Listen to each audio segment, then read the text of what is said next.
group of millionaire businessmen made a cruel bet after a business meeting. Whoever lost would have to give a homeless girl a fake credit card and watch her humiliation when she tried to buy something. When he lost the bet, he reluctantly approached the 7-year-old sitting on the sidewalk and told her she could buy anything she wanted with that card. The girl's eyes sparkled with genuine hope, and she asked 3 times if it was really true, as if she couldn't believe such luck.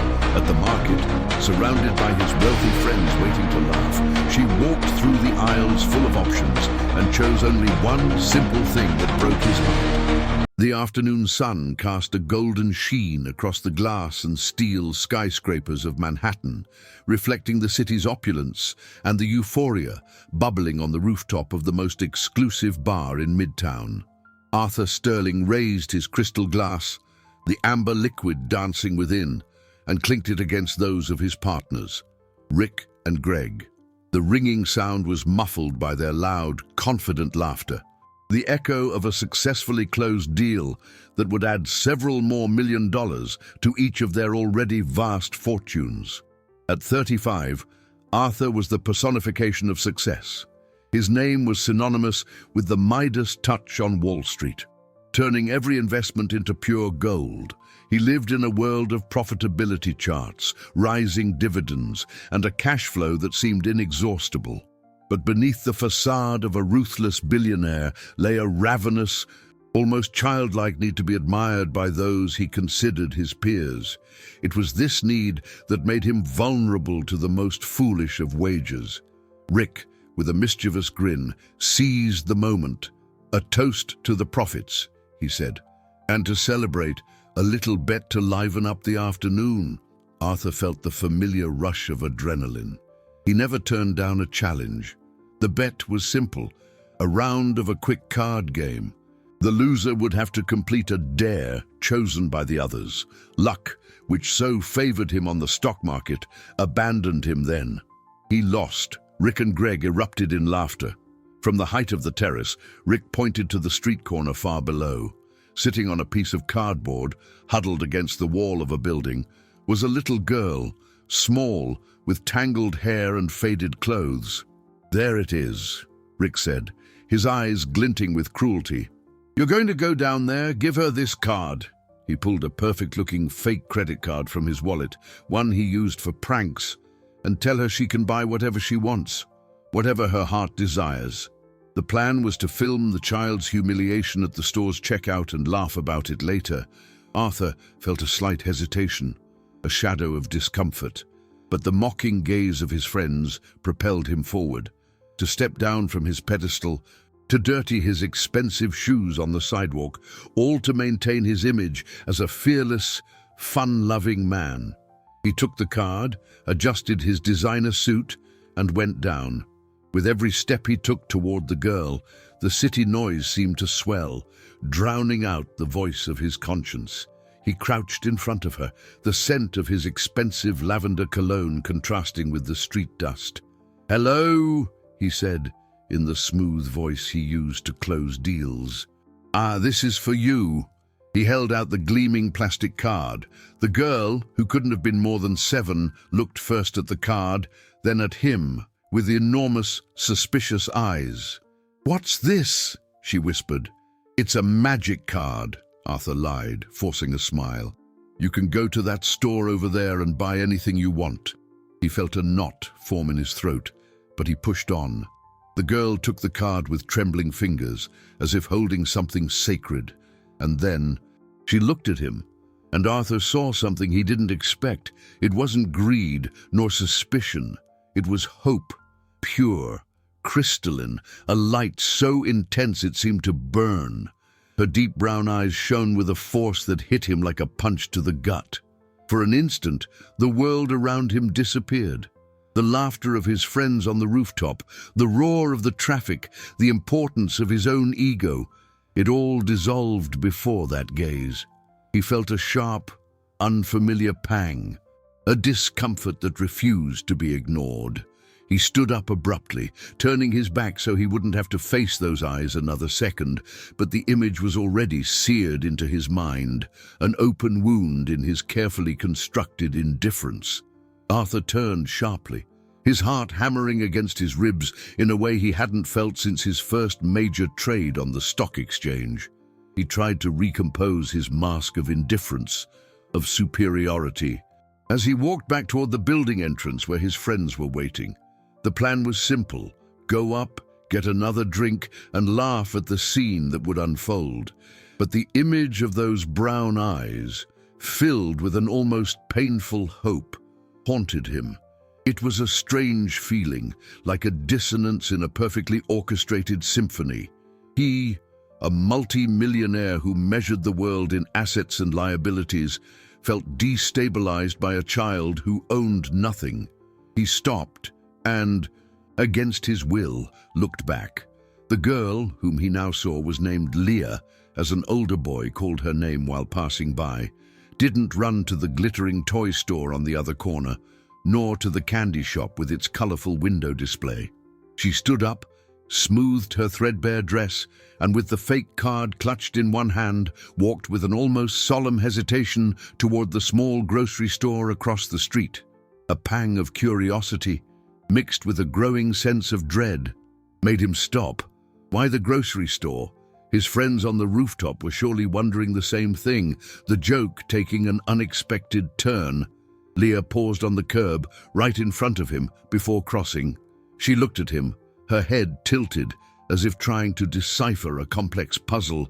"Mister," she began, her voice so low it was barely audible above the traffic. "Is it really real? Can I buy anything?" The first question. Arthur swallowed hard, his mouth suddenly dry. "Of course, kid, whatever you want," he replied, his voice harsher than he intended.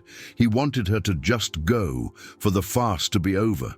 But she didn't move. Her small, bare feet seemed glued to the pavement. She looked at the glass door of the grocery store, then back at him. Really anything, with no money limit. The second question. Her innocence was a sharp knife. She wasn't being greedy, she was being careful, as if fearing this fragile dream could shatter at the slightest touch. That question about a money limit coming from her, who had probably never had enough for a single decent meal, sounded like an accusation. All his fortune, all his possessions, suddenly seemed vulgar. "Yes, no limit. Now go," he said, almost pleading. His patience, a virtue he wielded as a weapon in business, was wearing thin. He just wanted the familiar comfort of his friends. Cynicism. Leah took a step toward the street, but stopped one last time. She turned to him, and the setting sun illuminated her small, serious face. Her eyes met his, and the disarming purity he had seen before was now mixed with a gravity that didn't belong to a child, even something very, very important. The third question. Those words hit him with the force of a wave. Very important. What could be important to her? To him, important was the closing bell, the dollar's exchange rate, the return on his investments. Her question exposed the futility of his world in a way no financial analysis ever could. What was he doing here? For a moment, the bet, his friends, his reputation, it all lost meaning. He just nodded, unable to form a word. Satisfied with the silent answer, Leah finally crossed the street, disappearing inside the grocery store. Arthur stood frozen on the sidewalk, the sound of horns and passers-by becoming a distant hum. The script for the joke was lost. He was no longer the master of the situation. He was completely adrift, pulled by an invisible current toward that glass door, with an inexplicable need to discover what, for that little girl, was the most important thing in the world. An irrational impulse, stronger than pride and the fear of ridicule, forced Arthur's feet to move. He crossed the street, his heart beating out of sync, and pushed open the glass door of the grocery store. The cold air conditioning was a shock against his skin, flushed from the sun and anxiety.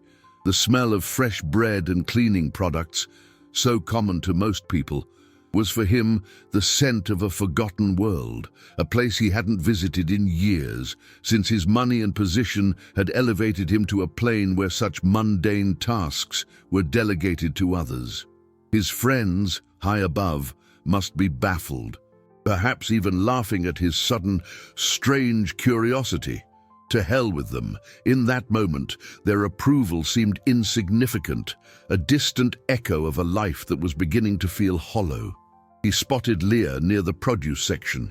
She wasn't looking at the treats, not lingering by the shelves of cookies or chips. Her small shoulders were tense, her posture that of someone on a mission of extreme importance.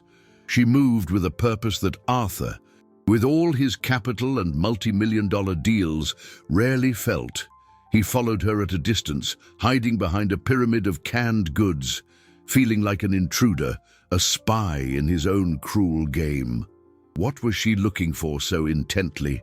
The question echoed in his mind, as loud as the hum of the refrigerators. The girl passed the toy aisle, an explosion of color and promises of joy. She didn't even turn her head. She ignored the dolls, the toy cars, the video games. Arthur frowned, his confusion growing. The bet was about human greed, about proving that everyone, even an innocent child, would succumb to the temptation of unlimited wealth. But Leah was breaking all the rules of his cynical game.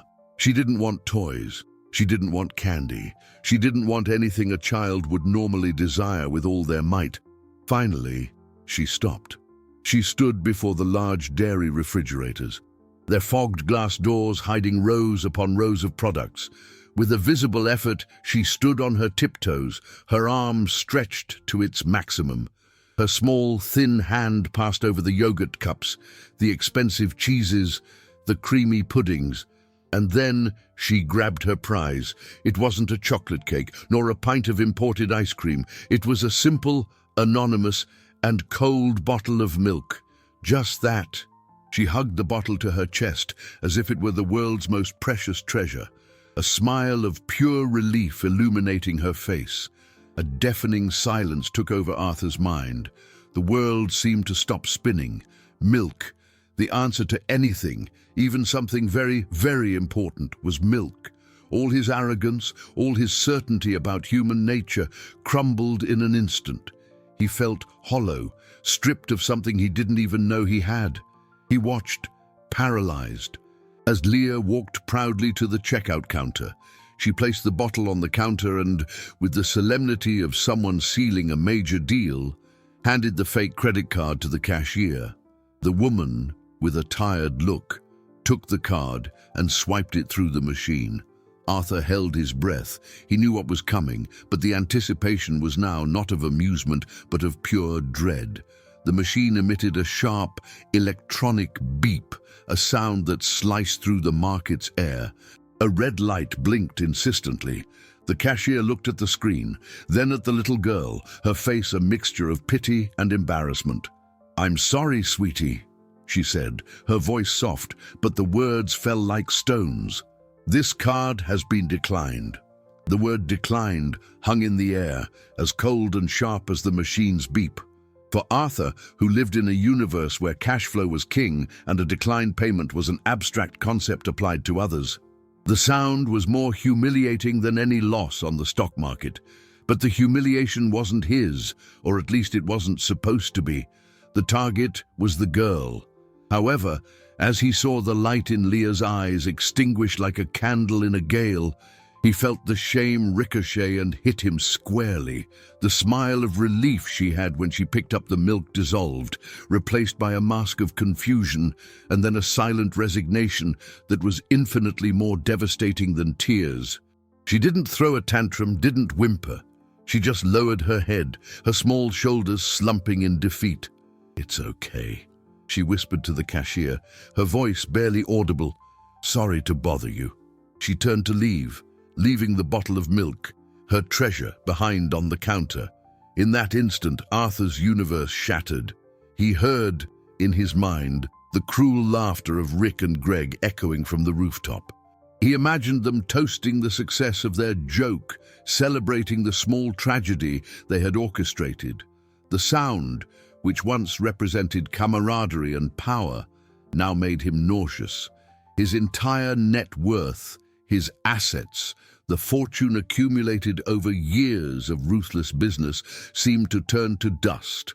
What good was a financial empire if he used his power to crush a child's hope for a bottle of milk?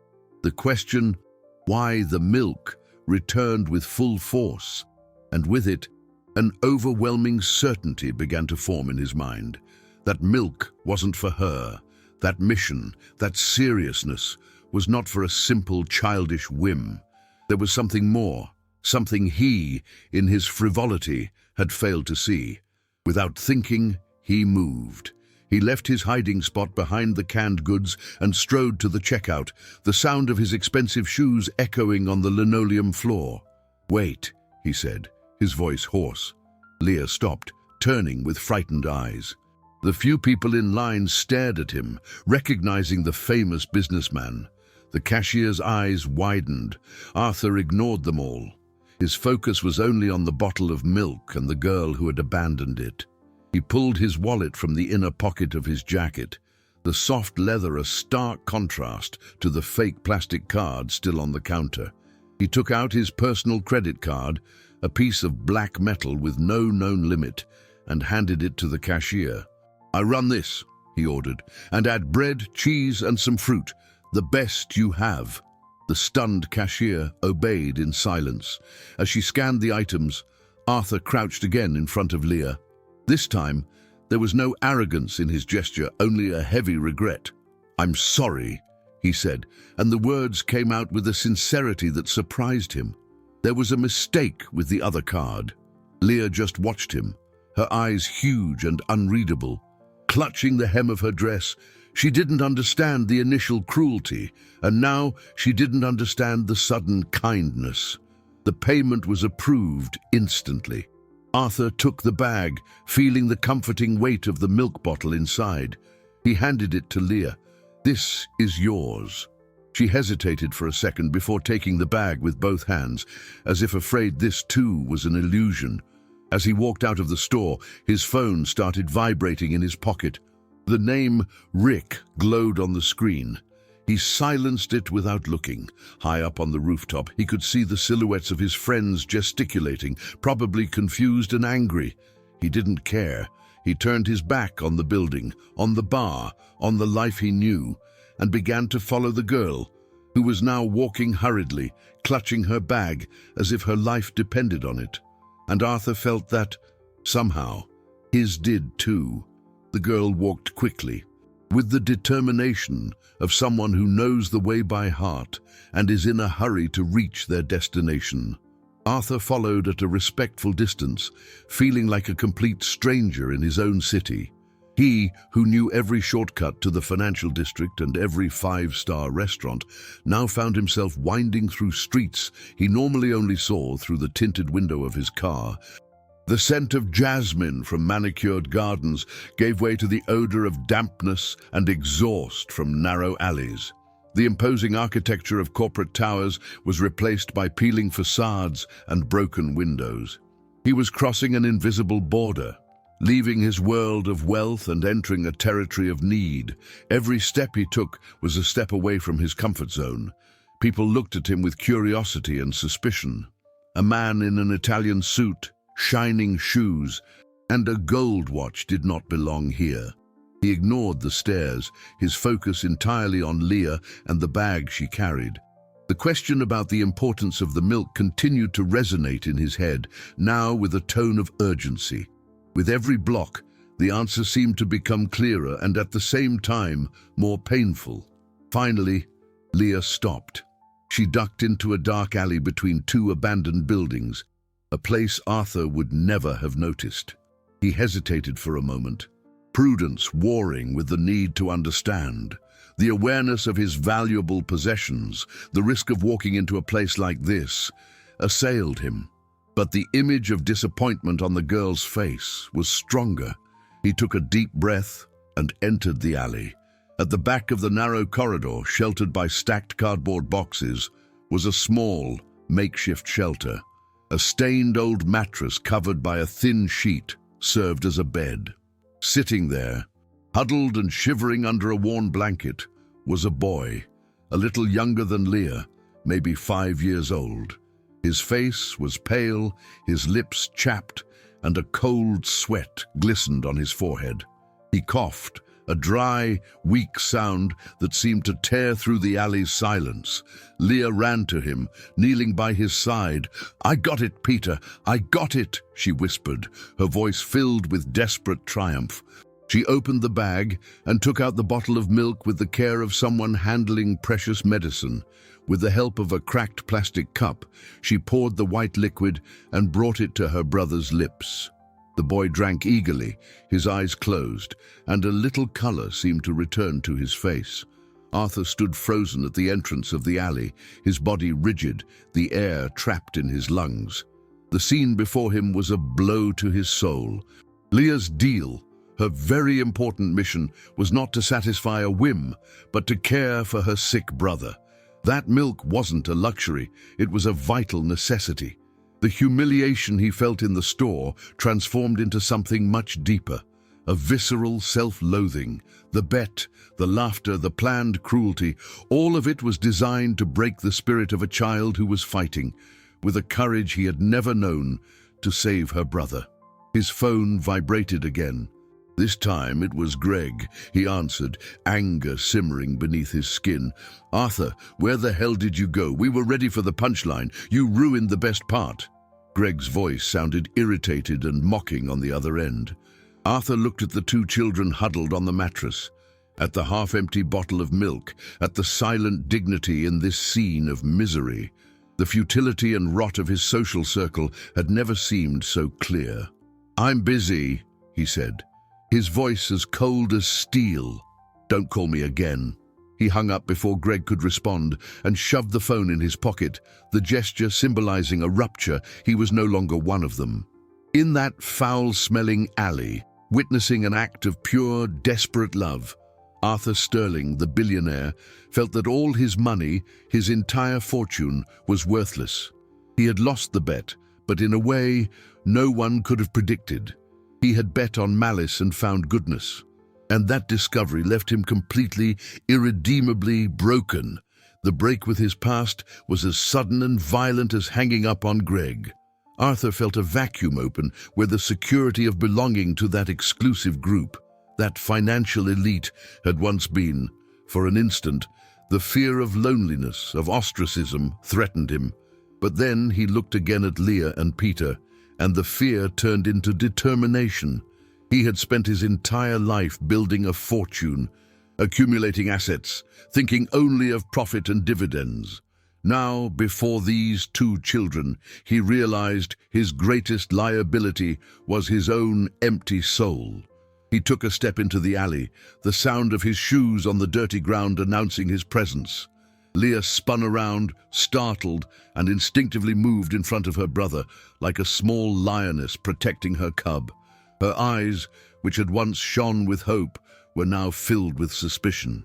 "What do you want?" she asked, her voice trembling but firm. Arthur held up his hands in a gesture of peace. I just want to help," he said, the words sounding inadequate, almost absurd, in his own mouth. Helping was something he did through anonymous donations for tax deductions. Not personally, not here, in this place forgotten by God and men. Leah studied him for a long moment, her small, serious face trying to gauge the intentions of this stranger who had appeared out of nowhere. First with a false promise, and then with an inexplicable generosity. "We don't need your help," she said, with a pride that contrasted painfully with her vulnerability. She was a fierce guardian of her small world, a world of suffering that she somehow managed to navigate. Her refusal hit him harder than any failed negotiation. He was used to getting what he wanted, to using his money and influence to open doors. But here, his power was useless. "Your brother seems sick," Arthur insisted, his voice gentler. "He needs a doctor, a warm place to stay." Peter began to cough again, a sound that echoed through the alley and seemed to rip a piece out of Arthur's heart. Leah turned to soothe her brother, stroking his forehead. When she looked back at Arthur, there was a crack in her armor of pride.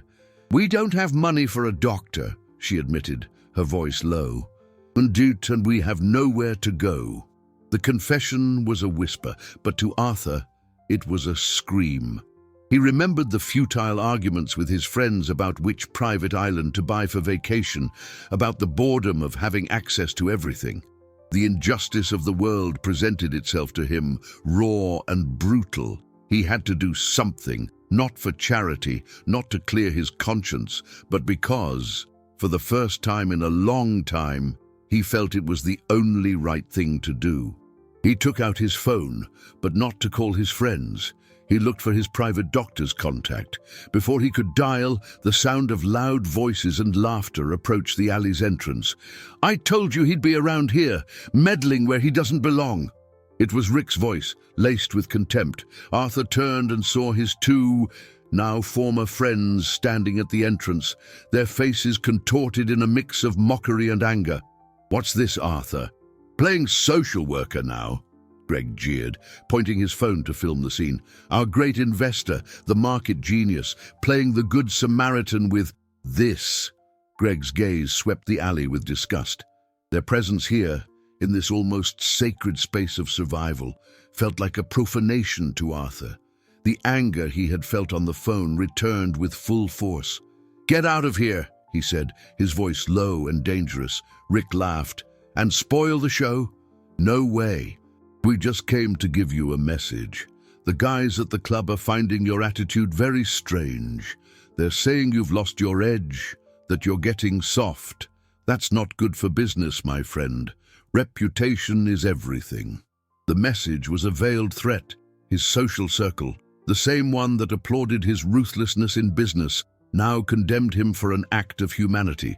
They were trying to pull him back, using the only language they knew, the fear of loss, of damage. The choice was clear.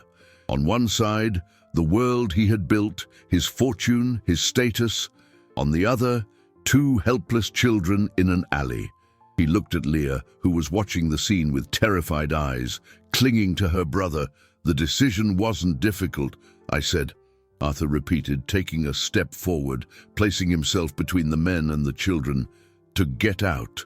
Now, the narrow alley suddenly seemed too small to contain the tension emanating from the three men. Rick and Greg, used to seeing Arthur as an equal, a predator at the top of the corporate food chain, were caught off guard by the ferocity in his eyes.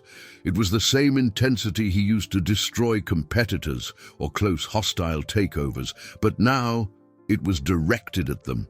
For an instant, the disdain on their faces faltered, replaced by genuine disbelief. They couldn't comprehend the transformation. The Arthur they knew would sacrifice anything for a good deal, for a bump in his net worth. This man, defending two street kids, was a complete stranger. "What is your problem, Arthur?" Rick finally said, trying to regain his composure and air of superiority. "It's just a joke. You always loved our jokes. You're not going to let a little sentimental slip-up affect our investments, are you? We have the meeting with the Japanese investors next week. You need to be focused." The mention of business, of investments, was the anchor Rick used to try to pull him back to their reality, but the anchor found no purchase. Arthur's world had shifted on its axis. He glanced over his shoulder at Leah and Peter. The boy was trembling, not just from fever, but from fear. That trembling was more real and urgent than any fluctuation on the stock market. Their joke had caused this. Their cruel frivolity had a face, and it was the pale face of a sick child. "There are no more our investments," Arthur declared, each word cutting the air like a shard of glass. "The partnership is dissolved. Consider this my notice." The shock on Rick and Greg's faces was almost comical. They stared at him as if he had just announced the earth was flat. Their partnership was one of the most profitable in the city, a money-making machine that seemed unstoppable. To dissolve it over homeless kids, it was inconceivable. "You're insane," Greg stammered, lowering his phone. "You're throwing away a fortune, years of work." "Why?"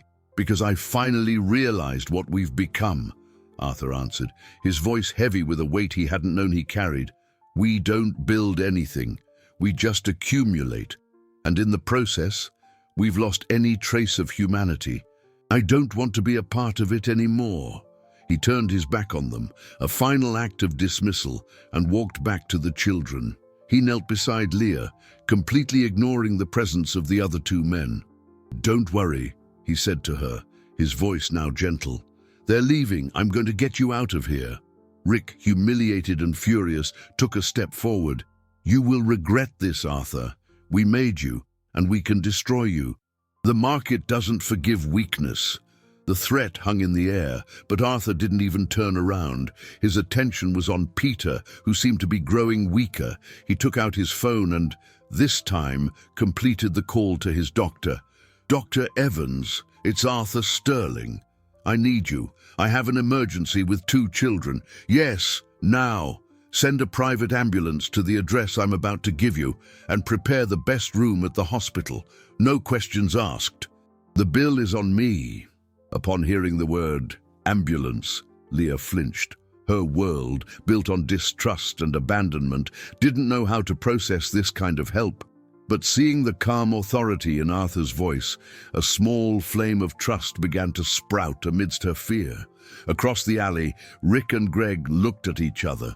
The joke had turned into a monumental disaster. Arthur's break was not just personal, it would have catastrophic financial repercussions.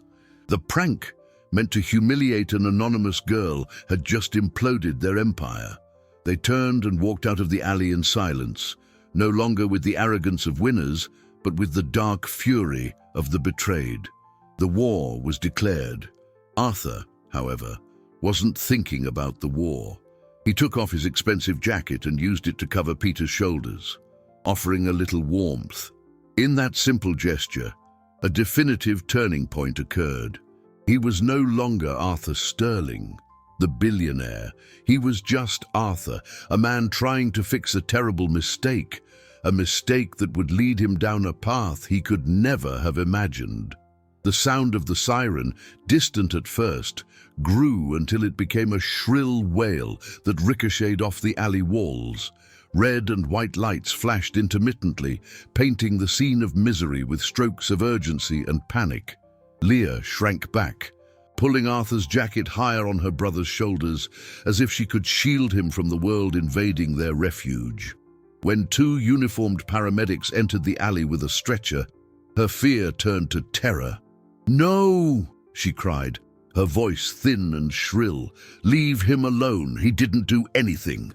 She stood in front of Peter, arms outstretched, a diminutive warrior defending her kingdom. Arthur, who was used to commanding boardrooms with a single glance, felt completely unprepared to handle a child's panic. He knelt beside her, placing a gentle hand on her shoulder. "Leah, it's okay," he said, his voice calm and steady. "They're not going to hurt him. They're my friends. They're going to take him to a place where he can get better." She looked up at him, her eyes filled with tears and suspicion. "You promised you could buy anything," she whispered, the memory of betrayal still fresh. "And was this real?" The question struck him like a dagger. The currency of trust was something he had devalued, and now he desperately needed to earn it back. "This is real," he promised, looking directly into her eyes. "I swear." The sincerity in his voice seemed to break through her barriers. Reluctantly, she stepped aside, allowing the paramedics to reach Peter. The ride to the hospital was a blur of lights and sounds. Inside the ambulance, Leah refused to let go of her brother's hand, even after he was connected to monitors that beeped rhythmically. Arthur sat across from them, feeling like an intruder.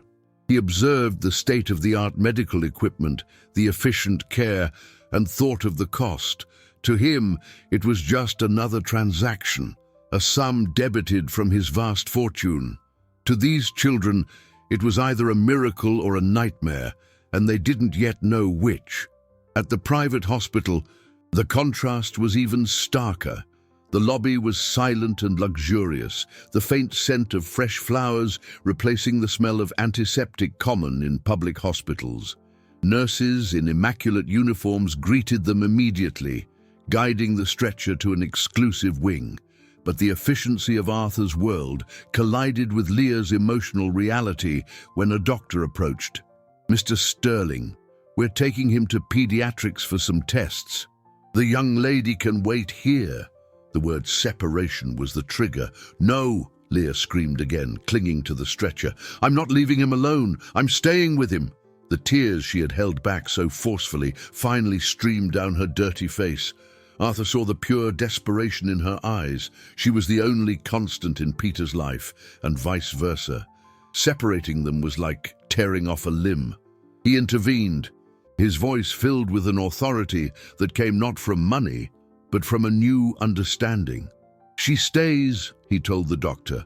"Find a chair, a cot, whatever is necessary, but she does not leave his side. Understood?" The surprised doctor simply nodded. As Peter was settled into a spacious, comfortable room, Leah remained in a corner, watching every move the nurses made, her knuckles white from clenching her own clothes. Arthur sat in the armchair beside her, not knowing what to say. He, the master negotiator, was speechless. He had used his money to buy the best treatment, but he realized the most valuable currency here was comfort, and he had no idea how to offer it. A nurse approached them with a clipboard, her face professional but with a touch of kindness. "Mr. Sterling, sorry to bother you, but for the admission form, we need some information. What is the children's last name?" Arthur opened his mouth to answer, but no sound came out. He looked at Leah, then at the nurse. Last name, he had no idea. He had turned his world upside down for two children whose full names he didn't even know. The nurse continued, oblivious to his shock, "And their dates of birth, names of their parents or a legal guardian." The silence that followed was heavier than any financial loss he had ever faced. He was the one responsible here, yet he knew absolutely nothing about them. The complexity of his impulsive decision hit him with full force. This gesture wasn't just about paying a hospital bill, it was about lives, and he was completely lost. The silence in the hospital room was filled only by the soft beeping of the monitors and Peter's shallow breathing. The nurse's question hung in the air, exposing the vast chasm between Arthur's life and the lives of the children he was trying to help. He was a man who knew the minute details of his financial portfolio, the ROI on every stock, the maturity date of every treasury bond, but he did not know Leah and Peter's last name. The realization of his own ignorance was crushing. He looked at Leah, who watched him with an expression he couldn't decipher. "Smith," she whispered, her voice so quiet it was almost lost. "Our name is Smith." The nurse jotted it down, satisfied to have filled a blank on her form. But for Arthur, that simple common name opened a universe of new questions. Who were the Smiths? Where were they? "And your parents?" he asked Leah, his voice as gentle as he could manage. She dropped her gaze to her own bare feet, now strangely out of place on the polished hospital floor. "Mum went on a trip," she answered, with the same rehearsed line she probably repeated to every curious stranger. "She'll be back soon." Arthur knew, with a painful certainty, that their mother wasn't coming back. He didn't press. The wound was too deep to be touched by a stranger. His doctor, Dr. Evans, a middle-aged woman with a sharp, serene gaze, entered the room. She examined Peter carefully, then turned to Arthur and beckoned him into the hallway. "He has severe pneumonia, complicated by malnutrition and dehydration," she said, pulling no punches. "He got here just in time. Another day or two in those conditions. I don't even want to think about it. We've started him on antibiotics and fluids. He's going to need to be here for a while." Arthur nodded, relief and horror warring within him. "Do whatever it takes. Cost is not an issue." Dr. Evans looked at him, her eyes seeing past the expensive suit and the billionaire's facade. "The money is the easy part, Arthur," she said, with a frankness few dared to use with him. "The problem is what happens next. They have nowhere to go, do they? The rhetorical question hit home. He had solved the immediate crisis, the medical emergency. But what about after? He couldn't just return them to the alley. The responsibility he had taken on was far greater than he had imagined. He went back to the room to find Leah asleep in the armchair, her head slumped at an uncomfortable angle, but still holding her brother's hand. Seeing her like that, vulnerable in her sleep, reinforced his determination. The next day, the first waves of the tsunami he had triggered began to crash into his professional life. His phone wouldn't stop ringing. It was partners, investors, board members, all panicking over the rumors that Rick and Greg, true to their threat, had begun to spread. The gossip was poisonous and calculated. Arthur was having a nervous breakdown. He was spending company capital irresponsibly. He was involved with street people, maybe even illicit activities. His reputation, built on years of discipline and cold precision, was being systematically demolished. His secretary, Helen, an efficient and discreet woman who had worked with him for nearly a decade, called, her voice tense, "Mr. Sterling, Mr. Tanaka from the Japanese investment fund has cancelled the meeting. He said he doesn't feel comfortable negotiating with someone whose emotional stability is in question." That was a heavy blow. The Japanese deal was the biggest of his career, a project that would have cemented his billionaire status and launched him into a new stratosphere of power, and he had lost it. He looked through the glass into the hospital room, at Leah, who had just woken up and was now quietly telling a story to her drowsy brother. He had lost a deal, but what was he gaining? He didn't know yet, but he felt it was something of incalculable value, something that couldn't be measured in dollars or yen. That afternoon, while Leah was distracted with some soup a nurse had brought, Arthur received an unexpected visitor at the hospital. Helen. She stood at the doorway, her professional gaze wavering as she took in the scene. I came to bring some documents for you to sign," she said, the excuse flimsy. "But I think I really came to see for myself." She looked at the children, then at him. "What they're saying at the office, it's horrible. But seeing this," she gestured toward the room, "it doesn't look like the picture they're painting." Arthur saw in her eyes not condemnation, but a spark of understanding. "It's complicated, Helen." "Mr. Sterling," she began, her voice firm, "I've worked for you for 10 years. I know the man you are in business. But maybe this is who you really are. If you need an ally, you have one." In that moment, amidst the chaos of his life falling apart, Arthur was no longer alone. He had a kind nurse, an honest doctor, and now a loyal secretary. It wasn't much, but it was a start. He smiled at Helen, a genuine smile, the first in a long time. But his peace was short-lived. His phone rang again. It was his bank manager. "Arthur, I'm sorry to bother you, but Rick and Greg have invoked the partnership's emergency dissolution clause. They're liquidating assets and freezing your personal accounts linked to the company. They claim you represent a risk to the group's equity." The floor seemed to vanish from under his feet. They weren't just spreading rumors. They were cutting off his cash flow, his source of power. The war had become real, and he was about to fight it without his primary weapons. The call from the bank manager was like a punch to the solar plexus. Arthur felt the air rush out of him, a cold sense of panic creeping up his spine.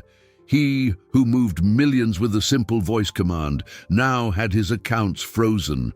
Rick and Greg weren't bluffing. They were using the very system Arthur had helped build to strangle him financially. The irony was brutal.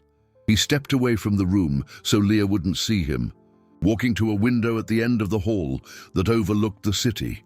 The skyscrapers that once represented his playground, his kingdom of power and profit, now looked like monuments to a past life.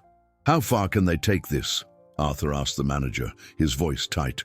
"Legally, they can paralyze all shared assets until the dissolution is audited. That could take weeks, maybe months, and they're contesting your personal holdings." claiming they were purchased with partnership capital. It's a mess, Arthur. They're trying to break you.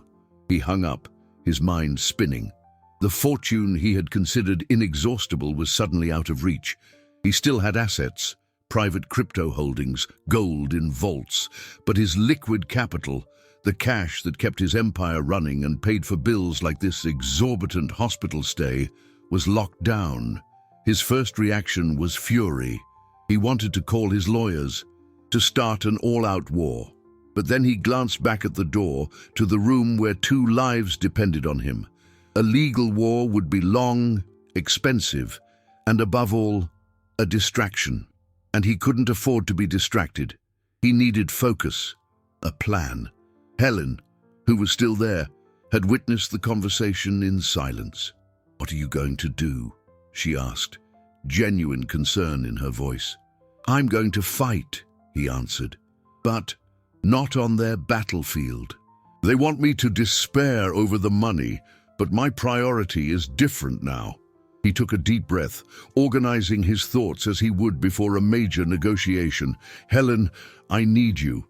Call my real estate broker. List the penthouse, and the sports car, and the yacht. I need liquidity. Now, transfer the funds to my private account, the one they can't touch." Helen stared at him, shocked. "You're selling everything." "I'm selling what doesn't matter," he corrected her, "to protect what does." The decision, which should have been agonizing, brought with it a strange sense of lightness. Those symbols of wealth, which he had worked so hard to acquire, suddenly felt like dead weight. In the following days, the hospital became his headquarters. On one hand, he monitored Peter's slow but steady improvement. The boy's fever was gone, and he was starting to regain some color. Leah, sensing the change, slowly began to relax. She even smiled at Arthur when he brought her a coloring book and a set of pencils. It was a small, shy smile, but to him, it was worth more than any dividend. On the other hand, he managed the dismantling of his old life. Over the phone, with Helen's help, he sold his assets one by one, often for less than they were worth in exchange for speed. Each sale was a small death of his former self, but also a step toward something new. His old friends and colleagues from the city's elite treated him like a pariah. The doors to exclusive clubs were closed. Invitations to events were rescinded. When he had to go to his old office to collect personal documents, he was met with cold stares and malicious whispers. Some employees, loyal to Rick and Greg, treated him with veiled contempt. It was humiliating. He, who had been king of that domain, was now treated like a leper. But amid this rejection, something unexpected happened. He began to notice the people he'd never truly seen before. The doorman who always wished him a good morning, the cleaning lady who smiled at him, the young man from the coffee cart who knew his order by heart. It was they who now greeted him with sincere kindness, as if they saw beyond the gossip and recognized the man. His one ally at the office, Helen, became his rock.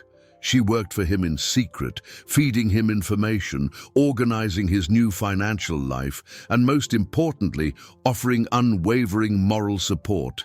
"They think they're punishing you," she said one day, handing him a statement for his private account, now flush with cash from his liquidated assets. "But they don't get it. They can't see." She was right. They couldn't see the transformation. They couldn't see that as his financial net worth shrank. His inner wealth grew. One afternoon, as he watched Leah teach Peter how to draw, Arthur's phone rang. It was an unknown number. "Arthur Sterling?"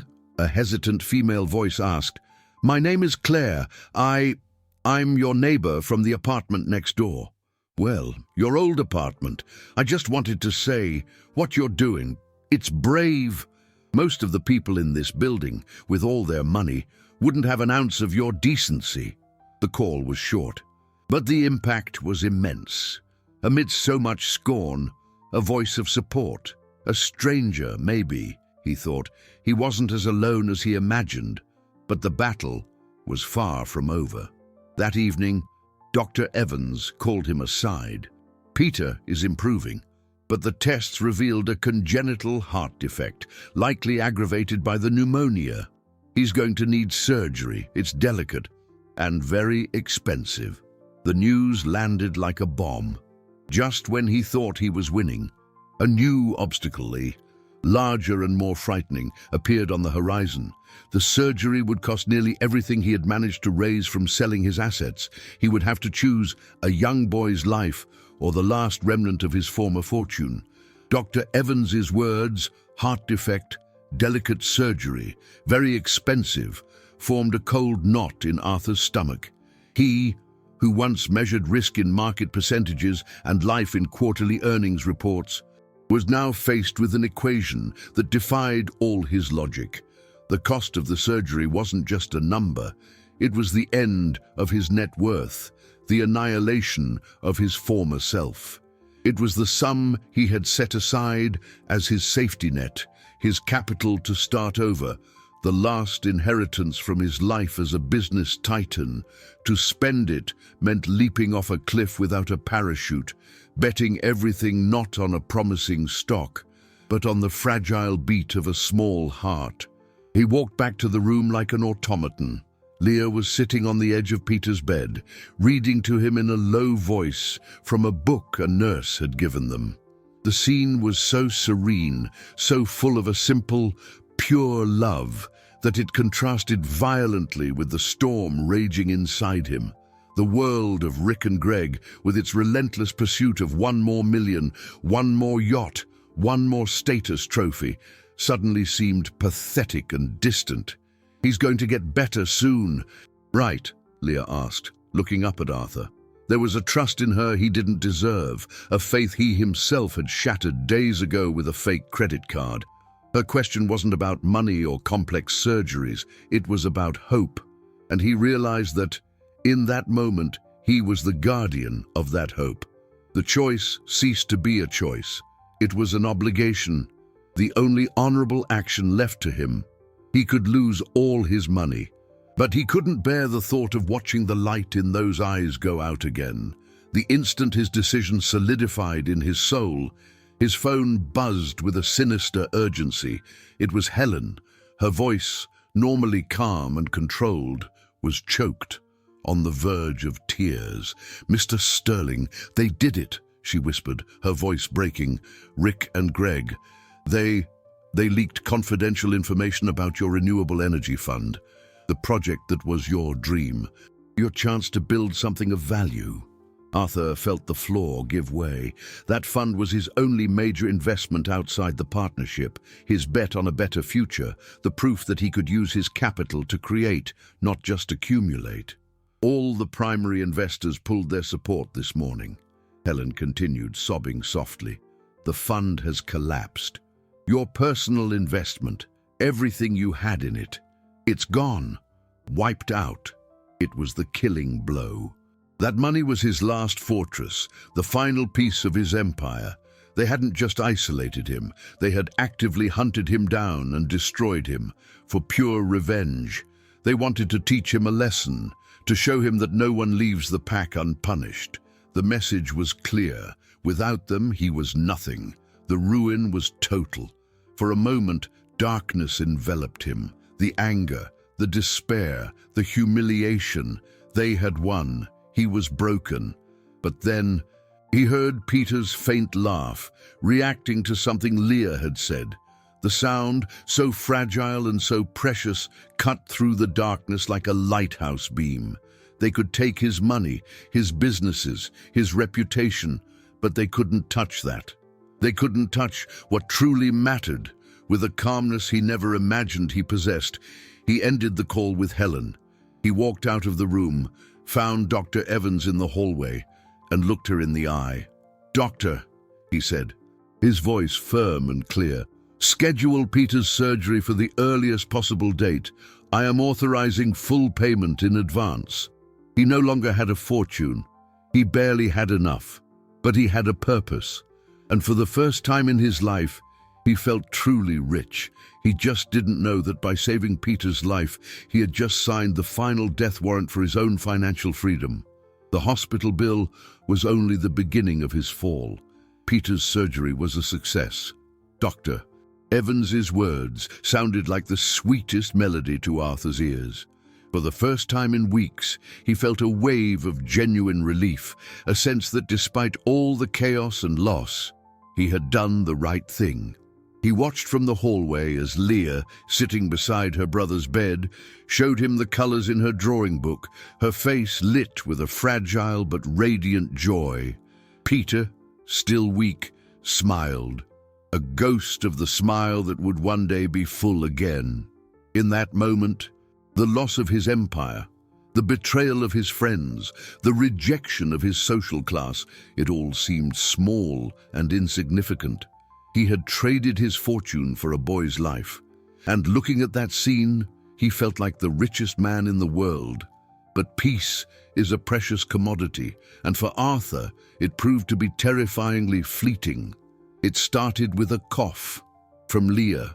At first, he paid it no mind, but the cough persisted, becoming dry and weary. The next day, she was pale, with dark circles under her eyes. She complained of being cold, even in the heated room. Dr. Evans examined her, her serene expression giving way to growing concern. Hours later, the diagnosis fell on Arthur like an avalanche. Leah had contracted an aggressive, hospital-acquired infection, a rare, resistant strain that was rapidly attacking her lungs. Her immune system, already weakened by months of malnutrition and stress, couldn't fight it. "And the medication we have here isn't working," the doctor said, her voice grave. "There's an experimental treatment, but it's only available at a specialized research center in another state.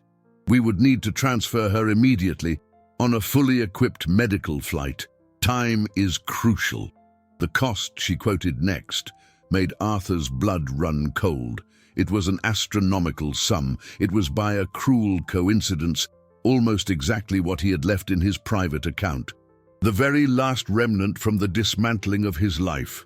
It was the money for Peter's recovery, for finding them a place to live, for starting over from absolute zero. As he absorbed the blow, his phone rang. It was Helen, her voice excited for the first time in weeks. "Mr. Sterling, I found it. It's a miracle. An old contact of mine, who doesn't know your situation, told me about a tech startup. The founder passed away, and the heirs are selling his stake for a fraction of its real value just to be rid of it. It's a gamble, but the technology is revolutionary. If you invest now, with the capital you still have, you could not only recover, but build something even bigger. This is your chance, but they need an answer within the hour." The world stood still. Arthur stood frozen in the middle of the hallway, the phone in one hand, the cost estimate for the medical flight in the other. Before him, two paths opened, clear and terrible. One led back to his world, the chance to reclaim his fortune, his power, to rub victory in the faces of Rick and Greg. The other led into the unknown, to total financial ruin, to abject poverty. He looked through the glass. Leah was now in a separate bed, an oxygen tube in her nose, her chest rising and falling with difficulty. She looked so small, so helpless. The girl who only wanted a bottle of milk. The girl who had taught him the meaning of the word, important. He thought of his former self, who wouldn't have hesitated for a second to seize the business opportunity, treating the child as an unfortunate liability. But he was no longer that man. The choice that should have been the most difficult of his life was, in fact, no choice at all. He ended Helen's call without a word. He walked slowly to the pediatric wing's front desk, where Dr. Evans was waiting with the transfer forms in hand. His phone rang again. The name of the startup's investor glowed on the screen, the promise of a golden future flashing at him. He silenced the device and put it in his pocket, turning his back on the final temptation. He took the pen the doctor offered him. His hand did not tremble. He looked at the dotted line that represented the annihilation of everything he had once been, and at the same time, the affirmation of everything he had become.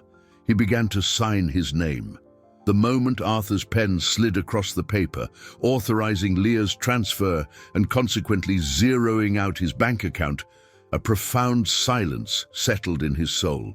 There was no regret, no panic, just the strange calm that follows a devastating storm when everything has been destroyed and there is nothing left to lose.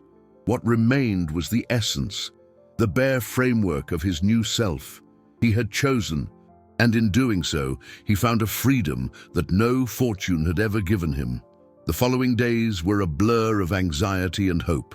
Leah was transferred, and Arthur, with no money to accompany her, remained at the hospital with Peter, receiving updates by phone from the medical team.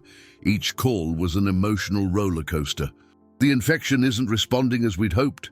There was a slight improvement overnight. Her lungs are under immense stress. During this torturous wait, the reality of his new situation hit him in a practical way.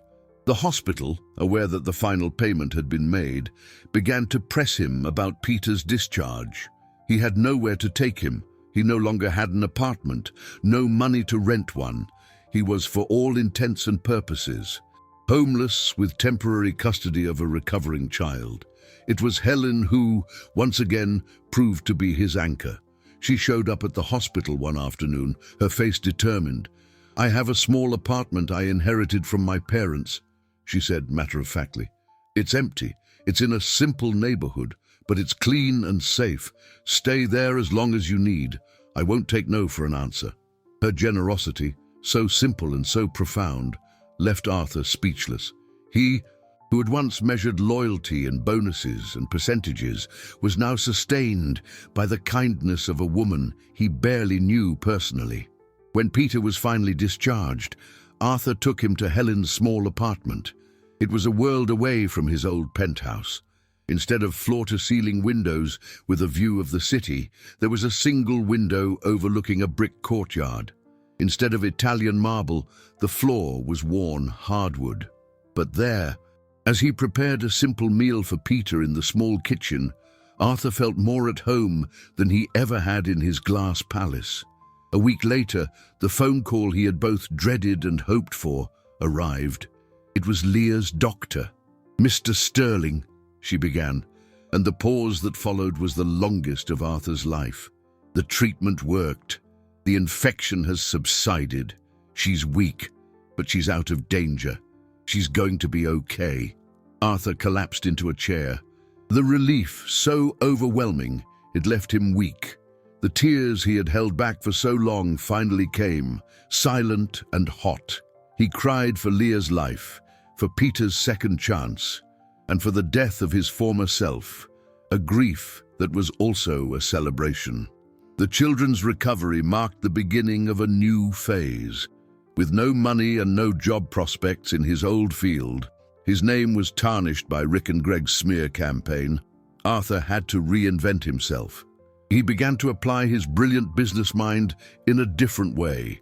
He realized there were hundreds of children like Leah and Peter, lost in the cracks of the system. His expertise in optimizing processes and securing investment could be applied to create something meaningful. With Helen's help, who quit her job to join him, he started sketching out a project, not a company to generate profit, but an organization to generate hope. News of his fall from grace and his new mission began to spread in unexpected circles. The neighbor who had called him Claire was a journalist. Intrigued, she investigated the story, uncovered the cruel bet, and published a moving article that went viral. The narrative wasn't about a billionaire who lost everything, but about a man who found his humanity. The article caught the attention of social impact investors, people who sought not just returns, but impact. One of them, a respected older businessman who had long been wary of Rick and Greg's ethics, sought Arthur out. "I read about what you did," the man said, "and I've read about what they did to you. The business world needs more men like the one you've become, and fewer like them. I want to invest in your organization." The seed money was enough to rent a small office and hire a team. The non-profit named The Milk of Hope was born. His first victory was legal. With the help of pro bono lawyers, he obtained official guardianship of Leah and Peter Smith. The day they walked out of the courthouse with the papers that made them a family, Arthur felt he had finally closed the most important deal of his life. The wealth he now possessed couldn't be kept in a bank, but it was right there, holding his hands, one on each side. 4 weeks. Only 4 weeks had passed since that sunny afternoon on the rooftop, the day of the cruel bet that imploded one universe and gave birth to another. To Arthur, it felt like a lifetime.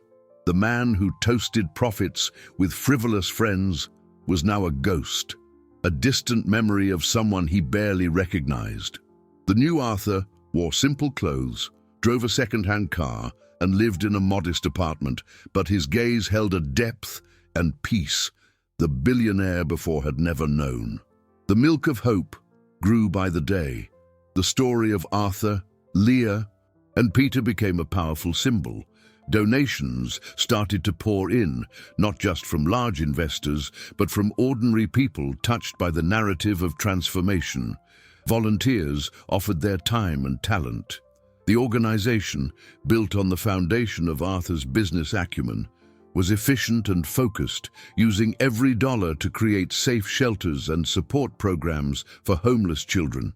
He had found his true calling, using his skills not to accumulate capital, but to distribute dignity. One afternoon, while organizing spreadsheets in the small NGO office, Helen came in with an envelope. "This arrived for you," she said with an enigmatic smile. Inside was an invitation to the annual Chamber of Commerce Gala, the most important social event on the city's business calendar. His first impulse was to throw it away. That world had spit him out. But then he saw the names of the hosts, Rick and Greg, who had assumed full control of his old company. He looked at the photo of Leah and Peter he kept on his desk, and he decided to go. When Arthur walked into the ballroom, an awkward silence spread. Everyone there knew his story. Some looked at him with pity, others with contempt, but many, especially after Claire's article, regarded him with a reluctant respect. He wasn't wearing a designer suit, but his posture was more imposing than ever. Rick and Greg saw him and strode in his direction, their forced smiles barely hiding their anger. "Well, look who it is," Rick sneered. "Come to beg for scraps for your little charity." Arthur smiled, a genuine, disarming smile. "No, I came to thank you," he said. The answer caught them completely off guard. "Thank us," Greg stammered. "Yes, I want to thank you. If it weren't for your stupid bet, I'd still be up on that rooftop. As empty and lost as you are now, you took everything from me, and in doing so, you gave me the world." He turned and left them there, speechless and defeated, in the middle of their own ballroom. In that moment, everyone in the room understood who the real winner was. Later that night, Arthur returned home.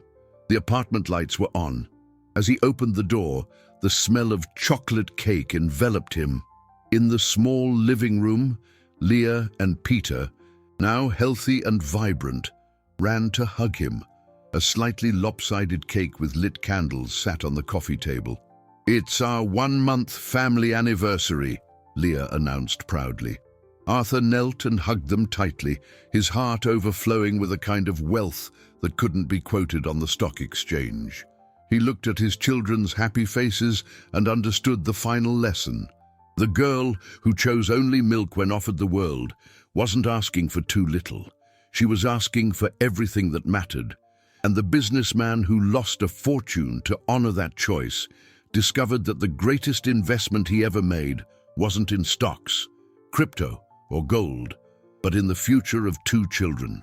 The street that had been the stage for a planned humiliation had become the birthplace of a family, proving that sometimes you have to lose everything to find yourself. And in the simplicity of that apartment, with his children's love as his greatest dividend, Arthur Sterling finally felt like a true billionaire.